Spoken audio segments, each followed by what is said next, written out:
আমার নাম মোহাম্মদ আব্দুল বাকের, আমার গ্রামের নাম রাজাপুর। বয়স তো মেলা হইছে, দামরা দুবরা তো ঠিকই হইছে। ভিক্ষা করেন কি এটা? আজকাল টাকার জন্য কেউ কিডনি বিক্রি করে। এই দেশে মানুষ এখন টাকার জন্য নিজেরাই বিক্রি করে দেয়। হ্যাঁ মিয়া, ঢাকা শহরে কি কামরা বা পড়ছে? হ্যাঁ, আত পলার দামরা বেটা আইছেন কিডনি বেচা খাইতে।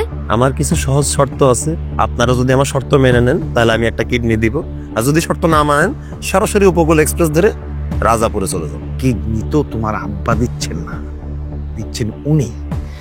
আপাতত উনি আমাদের আব্বা। কিডনি কি? কিডনি কি তা তো আমিও জানি না, তবে শুনছি কিডনি বুকের খাঁচার ভিতরে থাকে।